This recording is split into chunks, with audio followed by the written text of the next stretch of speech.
नमस्कार दोस्तों, मैं विनोद वैष्णव और आप सभी देख रहे हैं न्यूज़ 21 टीवी एवं पॉजिटिव न्यूज। आज हम मौजूद हैं जिला पानीपत के समालखा विधानसभा क्षेत्र में और आप ये देखें कि अक्टूबर 1 को चुनाव प्रस्तावित हैं कि वोट पड़ना है हरियाणा विधानसभा चुनावों के लिए। हमारे साथ पूर्व विधायक, लोकप्रिय विधायक रविंद्र मछरौली साहब हैं।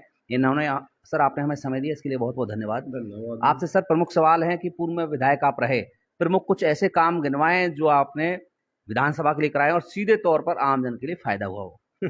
जी पहले तो मैं सभी अपने दर्शकों को नमस्कार करता हूं, जो देख रहे हैं उनको भी और जो ना देख रहे घर हैं उनको भी, सभी को रविंद्र मछरौली की तरफ से नमस्कार करता हूं। जी सर। देखो, सबसे बड़ा काम तो रविंद्र मछरौली ने हरियाणा के अंदर जो विदुर परिषद का काम किया था, रविंद्र मछरौली ने किया था। जो विधानसभा में क्वेश्चन लगवा था, भाई जिसका लोग मर जाए उसको पेंशन मिलती थी औरत को। हमने ये था भाई जिसकी पत्नी मर जाए वो भी बच्चे पालता है, उसको भी पेंशन मिलनी चाहिए। तो सबसे बड़ा काम तो हमने ये करा। अच्छा सर, आपसे एक सवाल है कि लगभग कितने करोड़ के आपने विकास कराए चाहे वो किसी भी संस्था के माध्यम से हुए हों? ये तो लगभग एक आंकड़ा देना चाहें? देखो, हमारे हल्के में क्या है, हमने काफ़ी काम कराए हैं। यहाँ गलियाँ चौपाड़े 36 बरादरी का काम किया हमने। और कोई जातिवादी का काम नहीं किया, क्योंकि हम यहाँ लोग क्या कहते थे, भाई ये जाट एमएलए बन गया, जाट बनेगा, ये करेगा। तो हमने जातिवादी को करके भाई कोई इस बरादरी के ऊपर कलंक नहीं लगे, कोई ये नहीं कहे भाई रविंद्र मछरौली बनाया था। हमने बगैर जातिवादी का काम किया, अपनी जाट बरादरी के ऊपर ऐसा कोई काम नहीं किया जिसके ऊपर कोई कलंक। बिना भेदभाव के काम किया। अच्छा, खूब काम किया दबा के। एक सवाल आपसे ये है कि जब भाजपा की लहर थी, आंधी थी 2014 में, जब रविंद्र मछरौली को, आप भी दर्शकों में बता दूं, मछरौली विधानसभा के लोगों ने आपको चुना और विधानसभा में भेजने का काम किया। मतलब ये इतनी बड़ी आंधी को आप तोड़ करके कैसे पहुंचे? देखो, मैंने थोड़ा सा विस्तार से बताएं आप। मैंने निर्दलीय चुनाव लड़ा। मेरे लड़ने से कुछ नहीं है। मेरे हल्के में मेरी माताएं, बहनें, बुजुर्ग, मेरे भाई, नौजवान साथी मेरे, सब ने ये चुनाव लड़ा। ये रविंद्र मछरौली का चुनाव होकर ना होकर ये सभी का चुनाव था। और जैसे आंधी थी, हमने ये लग रहा था यहाँ मोदी जी भी आ जाए, वो भी आ रहा हूँ, ऐसा चुनाव लड़ा। और पूरे हरियाणा के अंदर एक ऐसी कंस्टिट्यूएंसी समालखा के अंदर रविंद्र मछरौली की थी जिसमें किसी को एक दारू का पौवा भी नहीं पिलाया गया। अगर किसी ने दारू की बात करी तो उसको ये कह दिया गया, भाई वोट की जरूरत नहीं, नशे का भी ध्यान रखा गया। दोबारा से वही जादू आपने फिर शुरुआत कर दी। रविंद्र मछरौली चारों तरफ होने लगी। मैं आपके कार्यालय पर इस समय था तो मैं देख रहा था बाहर कि लोगों को गिनना मुश्किल है। एक तो आंकड़ा लगा लेते कि लगभग 200-400 लोग होंगे, लेकिन मुझे देखा कि सरों की गिनती कर पाना बड़ा मुश्किल, इतने लोग खड़े हैं। मैंने खुद देखा कि कुछ महिलाएं आई आपसे कुछ काम के लिए, उन्होंने कहा तो आपने तुरंत प्रभाव से उन अधिकारियों से बात की, उनके लिए निवेदन किया कि भाई आप ये जायज काम करें। देखो, 2014 से 19 के बीच में जो कार्यकाल हमारा रहा, उसके अंदर हमने, हमारे यहाँ कोई भी, आपको पता करो, घूमो, गुंडागर्दी का काम समालखा के अंदर किसान, मजदूर, व्यापारी, कोई भी आदमी यहाँ दुखी नहीं था हमारे कार्यकाल में। मोटरसाइकिलों के चलान होना, ये बिजली के छापे लगना, ऐसा कोई काम नहीं 2014 से 19 के बीच। तो ये सभी लोगों ने मेरा कार्यकाल देखा हमारे टाइम में, अभी रविंद्र मछरौली के टाइम क्या था और आज क्या है। तो इस करके लोगों में इतनी लोकप्रियता है। मैं भी खुद सोचता हूँ, अभी मैंने ऑफिस का उद्घाटन किया, मैं ये सोच रहा था कि 5-4 हज़ार आदमी आएगा, तो वहाँ कम से कम 25,000 आदमी आ गए उद्घाटन पे। और जब आ गया कि मैंने फोन भी नहीं किया, अपने आप पता लगता ही हमारा बेटा, हमारा भाई ऑफिस का उद्घाटन कर रहा है। तो इतना प्यार और इतना लगाव, क्योंकि हमने हरिद्वार के लिए फ्री सेवा में बसें लगा रखी, जिसके अंदर खाना पीना रहना सब, सोना सब व्यवस्था इनका बेटा करता है। यहाँ से सिर्फ मेरी माताएं, बहनें, मेरे बुजुर्ग जो भी जाते हैं, उनको ये चिंता नहीं होती कि हम जरा जाएंगे रास्ते में चाय कहाँ पियेंगे, हम सोएंगे कहाँ, कहाँ खाना मिलेगा, सारा प्रबंध आप करते हैं। सब इनका बेटा। और इनका मछरौली साहब, आपसे एक सवाल है, इतनी धार्मिक प्रवृत्ति के आप लोग हैं, आपने, मैंने अगर लोगों से जब पूछा, मैं पूछ करके आया हूँ आपके बारे में, समालखा में बहुत लोगों से मैंने पूछा है, वो वीडियोज भी हमारे पास है। अगर कोई दर्शक, कोई अन्य और कोई प्रत्याशी, इनका राजनीतिक विरोधी भी अगर वो वीडियो मांगना चाहे तो हम दिखा सकते हैं।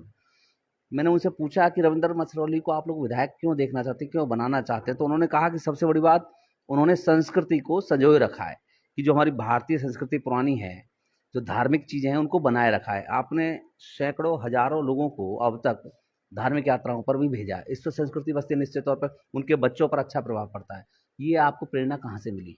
देखो, जब हम गांव-गांव घूमते थे तो बहुत बुजुर्ग, मेरे बुजुर्ग माताएं, मेरे पिता समान बुजुर्ग ये कहते थे, भाई रविंद्र हम तो कभी हरिद्वार भी नहीं गए, जी हम तो शायद हमारे फूल ही जाएंगे। जी तो मैं सोचता, रविंद्र भाई जब ये बेचारे हरिद्वार तक जाने में असमर्थ हैं, जी तो तू इस पैसे का इसका क्या करेगा, जी तेरा फायदा क्या जिनेगा।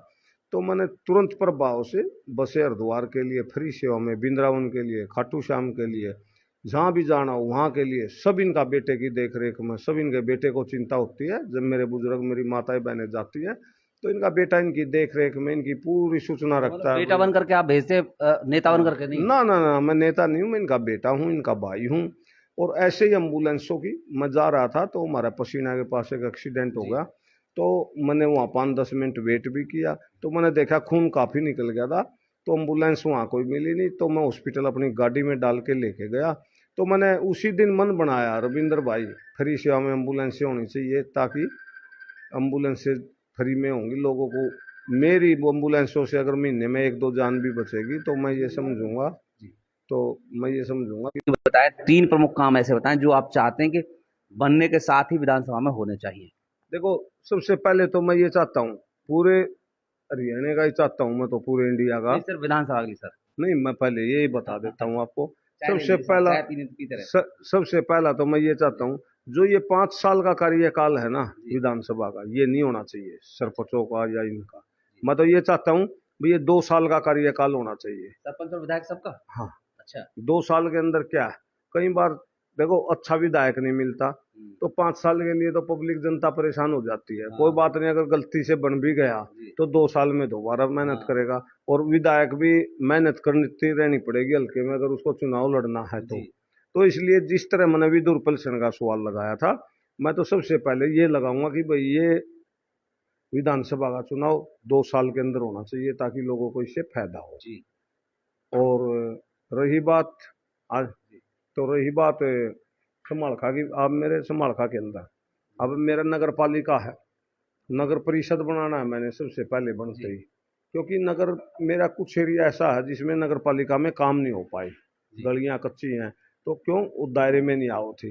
तो रविंद्र मछरोली ने दायरा बढ़ाया था 2019 में, मुख्यमंत्री जी आए थे, 84 उनका रैली की थी, जी तो उस टाइम ये कॉलोनियों का दायरा बढ़वा था, तो बढ़ गया दायरा। लेकिन इस नगर पालिका को मैं सबसे पहले नगर परिषद में बदलवाऊंगा।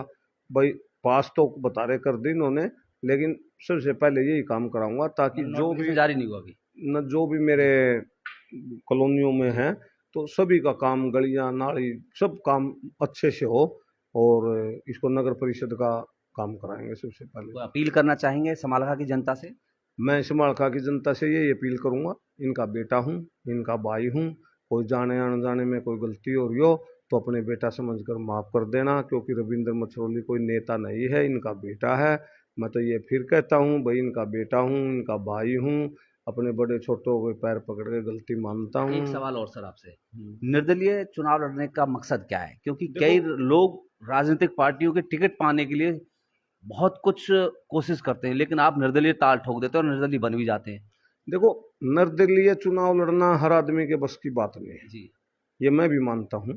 अब जैसे हमारे समालखा में भी बहुत लोग चुनाव जी की तैयारी कर रहे हैं, लेकिन ये ऐसे ही फड़फड़ा रहे हैं, कहीं तो लड़ते भी नहीं, चुनाव भाग जाएंगे। जी क्योंकि चुनाव लड़ना कोई ऐसी खेल नहीं है जी निर्दलीय, बिल्कुल सही। ये तो बड़े बूढ़े भाइयों का आशीर्वाद है।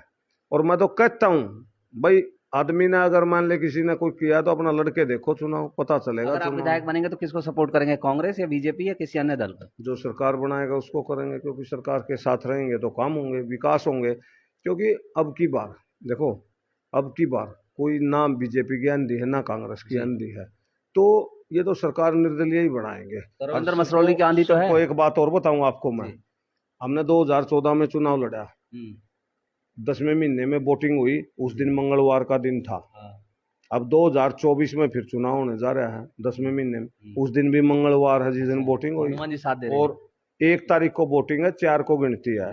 14 14 2014 में लड़ा, 2024 में लड़ा, अब 1 को वोटिंग, 4 को गिनती, 14 हो गया। और मेरे समाल हल्के के अंदर 2 बार चौधरी कटार सिंह को बनाया, 2 बार चौधरी नलवा साहब को बनाया, 2 बार बढ़ाना साहब को बनाया, 2 बार धर्म सिंह को बनाया।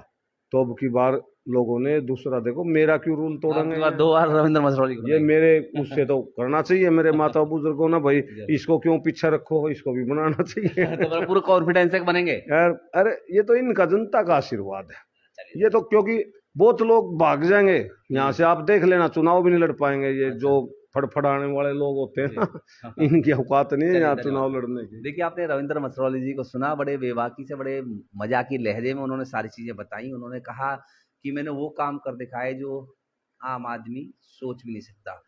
उन लोगों की पेंशन बनवाई जो लोग पेंशन के बारे में, समाज उनके बारे में सोचता भी नहीं था। ऐसे ही ना सर? तो आप सीधे तौर पर हमारे साथ जुड़ रहे, बहुत बहुत धन्यवाद।